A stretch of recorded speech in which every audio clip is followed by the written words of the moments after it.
This is Lord Doom for John Murphy TV, and today I am with Mean Mary James, country and western singer. I am Americana folk. Equestrian.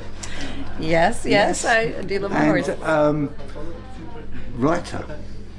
Yeah, I do write. Okay, so where to start? So you were basically the youngest of 6 children. Yes, Your dad was a World War II veteran. Yeah. And he had you when he was 60. Yeah, I don't think I was expected. Okay. I was, yes, the youngest little surprise there to the family. So you were living in Florida. Yes. Near Tennessee, was it? Alabama. Yeah, the Alabama line. Right, so you were 2 miles from Alabama, so you're actually in Florida. Then your dad decided to move to... Well, I have to say, my mom might have been one that was really excited to go. She's very outdoorsy.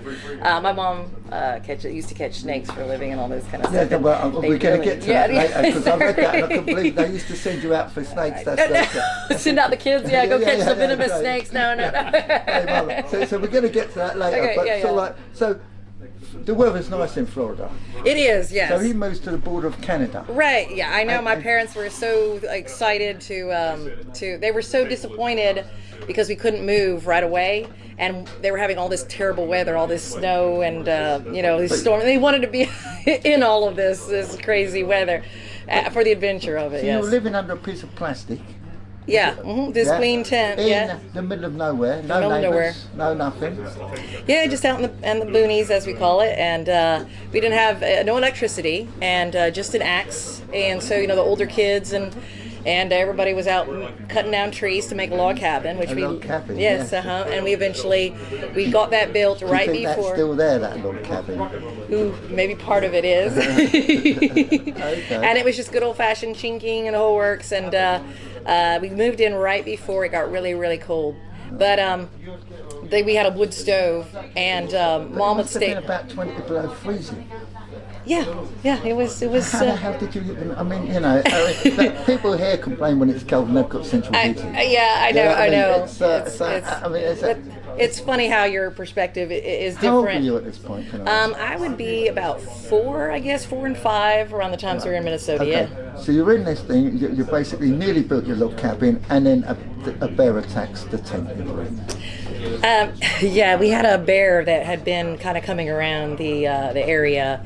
I had a big old plastic baseball, and we woke up one morning and it had all these holes where the bear had picked it up and put these big old it had been causing some issues. Mom was getting really worried about it getting too close with 6 kids, on this. It was a huge black bear, actually. He was, and one night, it was right after we had moved into the cabin that he had gone through the Viz Queen tent. Actually, had broken into it.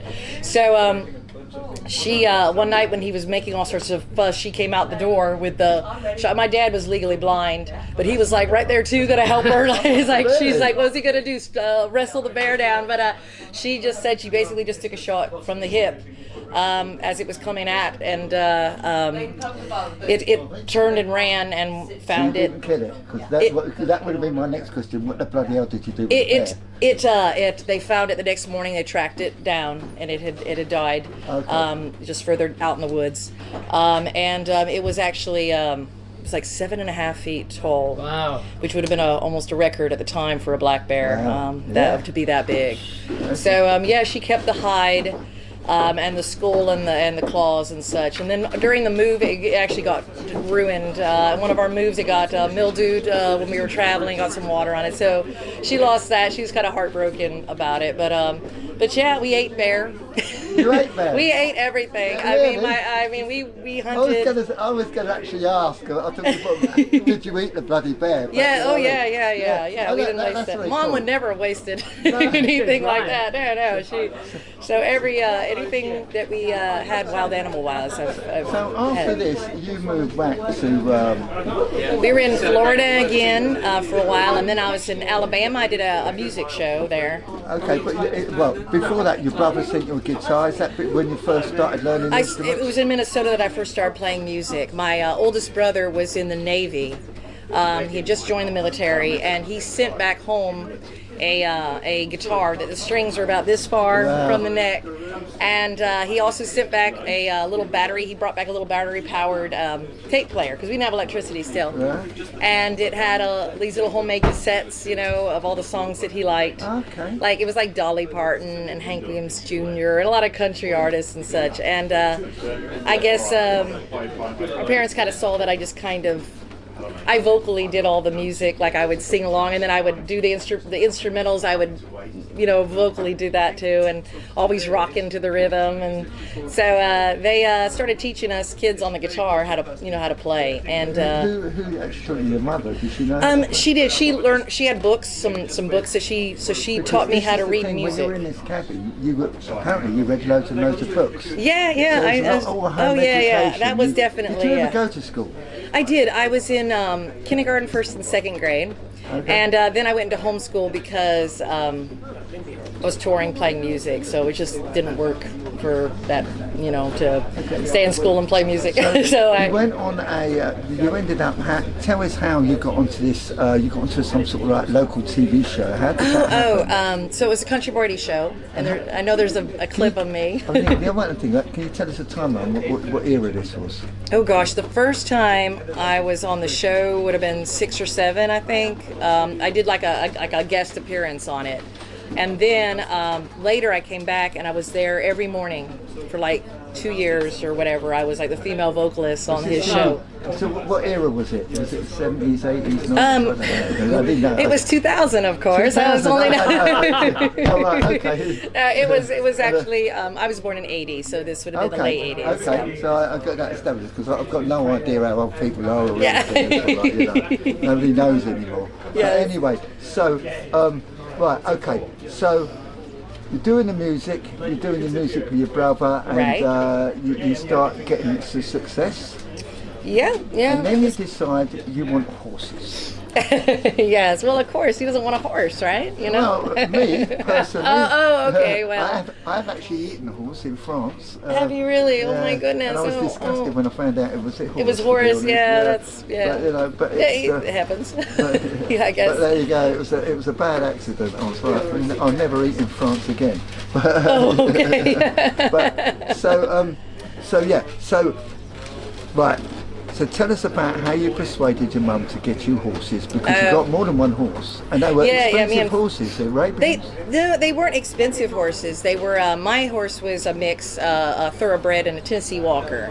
Very beautiful. What's a Tennessee Walker. Have you ever seen the horses that kind of prance with the big bell bottom, putting the tail up? Yeah. Okay. So he was that, and then Frank had a quarter horse Arabian mix. All right. And what we did was we were playing old-timey music at the time. Yeah. This would have been the early 90s, mid 90s, and because I got my horse when I was 14. Okay. So That's Apache, isn't it? Apache, yes. Yeah. So is that the one that tried to kill you several occasions? on several occasions, but you know, what do you expect a horse to do? Right. He is a little wild thing. So we were doing a lot of historical, like reenacting events and stuff that were set like in the 1800s. Some of that too. There was a lot of like old-timey Civil War era and just reenactments where people dress up in the 1800s. So and horses have you gone from? You're still doing music, but you're in Wild West shows and you're doing horses. Yeah, I know. Yeah, exactly. Right. So it kind of went that direction, and we said, hey, we really need horses. Horseback music is like all the rage. So we really need to get horses. So we actually. But could you ride a horse before that? We never had horses. We had a mule for a while, but a mule. We never had like horses. Yeah. Right. So I love horses, and Frank does too, and we really wanted to have horses. So we sold fudge at our shows. Mom had like a little basket of chocolate and maple fudge. Apparently, and it was a horse fudge. You must have sold a whole lot of fudge. It must have been the best fudge in the world. It was the best fudge in the world. Right. So that's how we got our horses. And I had Apache up until he passed away he was almost. was almost 30 when he died, and I have another horse now, and Frank's got a young Tennessee Walker. It's beautiful, and they get along good. So tell us, and then you're doing music and you're doing stuff and you're doing shows. Somehow you got to Hollywood. Yeah, that came about, Right. and yeah. Okay, well that's very interesting. So you doing stunts on film, just horse stunts. Yeah, I mean, it kind of turned into various things like that. Background stuff. Yeah, Can yeah. you tell us what you worked on? Oh gosh, a lot of low budget movies and such. I'm in the Screen Actors Guild now, but at the time we were doing a lot of shows that didn't have a lot of stipulations of a non-union, worker doing stunts. Frank did some shows where he was actually on a stunt card through the union, but I worked on a low budget horror movie where I was the killer. That you didn't know if it was a woman or a man kind of deal, and Can you tell me what that movie was called by any chance? We'd like to know. Well, that would spoil the movie. I could track it down then. Oh my gosh, I think it was called Sacrifice, and I think the star of it was Michael Madsen. Wow. Yeah, and well, now you know the plot. It's well, no, it's actually a girl that's doing it all. Now I want to see it. You know. So yeah. So okay, so you've done Hollywood. What made you leave Hollywood? Because it sounds like a good. Oh, I mean, it was a lot of fun. I love movies and love doing all that, but it's just not. I guess the whole vibe, the whole personality of the industry in Hollywood is not my. It's not my thing. So somewhere in the middle, you got hooked on folk music.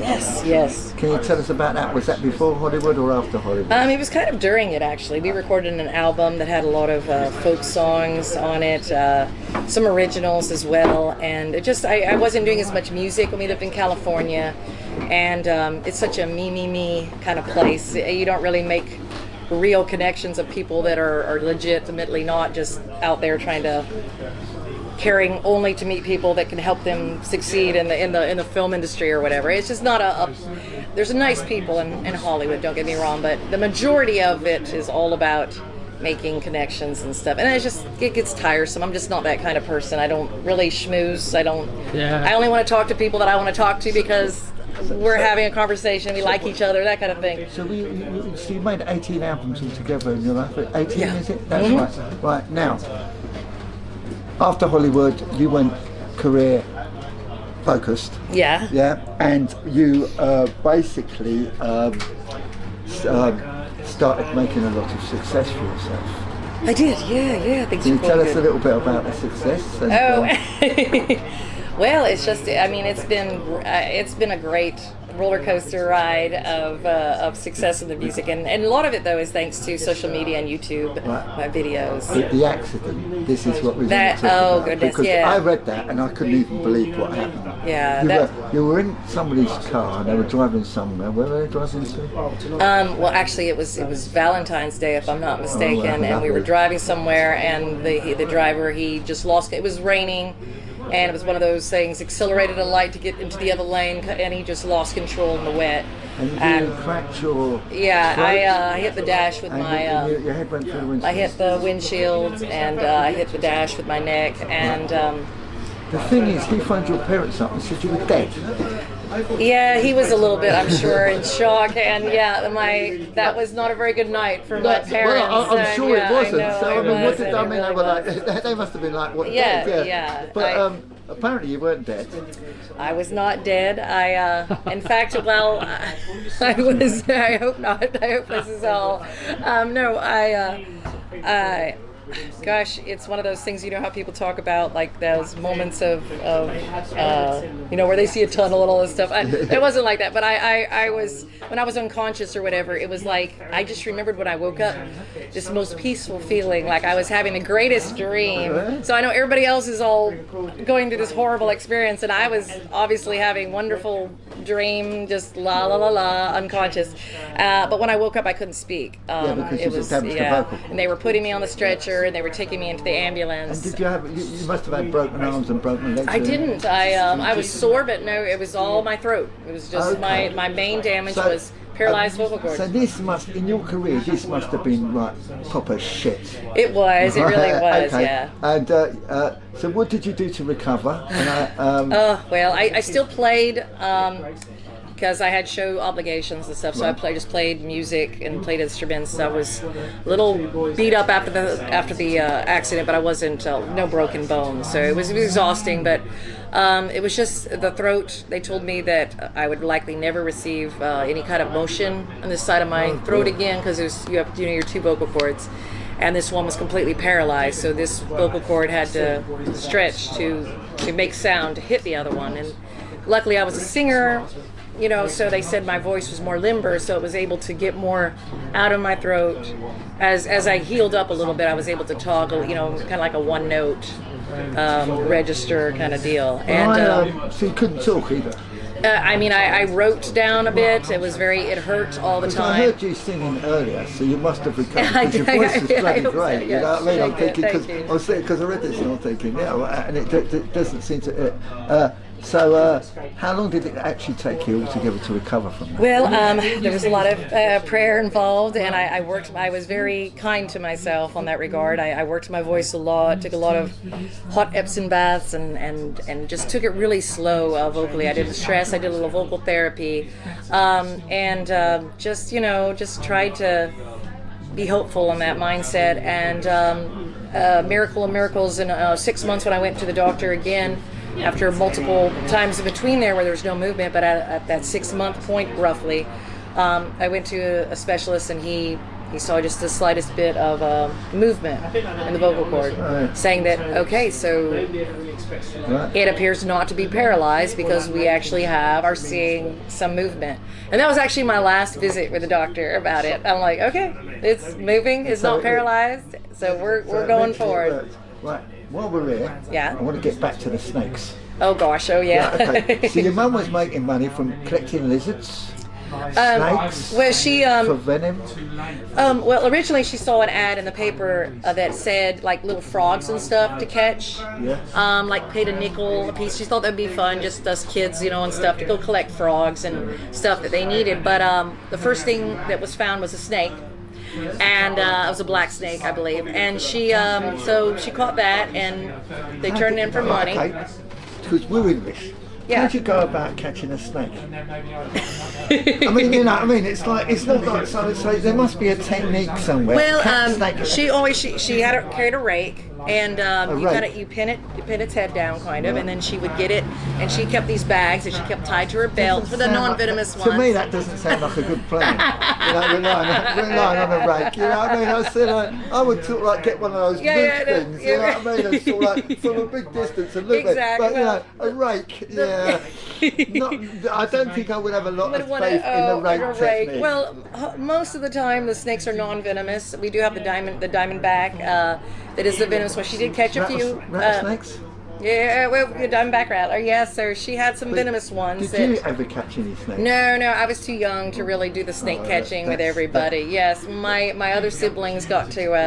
And I'm fine with snakes. I don't have a problem. They're lovely little creatures. What I was interested in is yeah. When you went from Florida to the border of Canada, how did you get there? Because it's 3,000 miles. We drove 3,000 miles. Yeah. That's just like a normal tour for me in the States. That's like my next show is 3,000 miles. Okay, so out of all your 18 albums, have you got a favourite?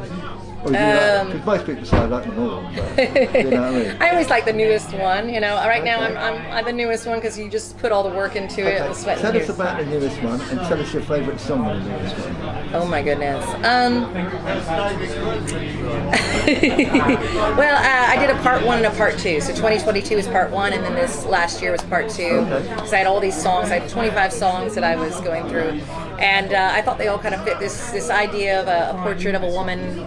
Many facets of a person or a musician or a woman, all these different, because I'm always kind of all over the place when it comes to genres. I love all types of music and playing multiple instruments that I just kind of embrace that fact on these albums, and it's like I'm just going to put out what I like to put out. And gosh, on the newest album, I really like Oh Jane, actually. That song is such an easy one, laid back tune for me. There's a lot of ones that I enjoyed writing and making. Murder Creek, I love writing. That's brilliant. Oh, I love that. thank you. That. I love long story songs. Okay. So yeah, but I do just like a nice, easy, sweet song is nice. So that's kind of like maybe one. Okay, so you obviously play all around the world. Where would you like your career to go in the future? Or Goodness, just I'm pretty happy with where I've gone so far. Just doing more shows to more people and making new music and such. So what's the best place you ever played, do you think? Gosh, well, here, of course, to that. That's the cop-out answer. Oh, okay. That's the cop-out answer, you know what I mean? Oh my gosh, no, I can't think of one in particular that has really stuck out as far. I mean, there's so many different reasons. You know, sometimes it can be a little small event, but the sound is great, people are great, and then sometimes it's like, ooh, this was a big fancy place, and I had my own green room, and they brought me M&Ms, and that was nice. So yeah, there's so much variety, and I love Do you that. prefer small events or big events? Smaller for the most part, but it is nice. I don't mind playing to 100,000 people if that's how it has to be. I can deal with that. So, but there's something about a smaller room where you kind of have the audience.